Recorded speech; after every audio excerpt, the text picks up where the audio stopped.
So as you're just starting out and you're wanting to open up your business and your cash-based practice, you know, there's a saying, and you probably heard this before, is you want to start with the end in mind. Is the goal to have a just to be a solopreneur and it's just you doing the work, which is perfectly fine if that's your goal. Is the goal to have a clinic with a bunch of employees with 3 to 4 PTs, and just have one brick and mortar clinic? Is the goal to do a hybrid brick and mortar and online? Is the goal to have a scalable business where you can open up multiple clinics and still be cash based? So you have to start with the end in mind. If I want to open up a practice and have multiple clinics, I don't want this to be Ron Miller Physical Therapy. Okay. And that's why named my company Pursuit Physical Therapy.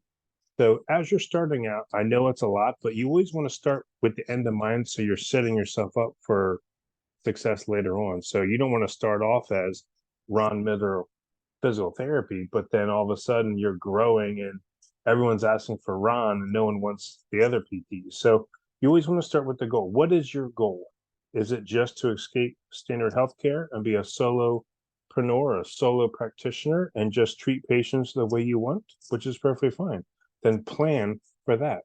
If the goal is to have a business, a brick and mortar business with multiple PTs, then you got to plan for that.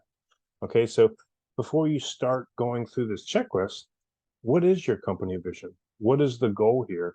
And what's your plan going forward? And then reverse engineer and work backwards from that. So before you start doing this stuff, ask yourself, what is the ultimate goal here when you're starting your business? Is it to be a solo practitioner? Is it to have a scalable business? Is it to have just one major clinic and that's it? So plan accordingly with that and kind of have your vision at the end, and then we reverse engineer everything. So it's different for everyone taking this course. Some just want to do solo, some want to scale a business. But as you're starting out, plan with the end in mind and start planning for that, whatever your vision is for your company and your cash based practice.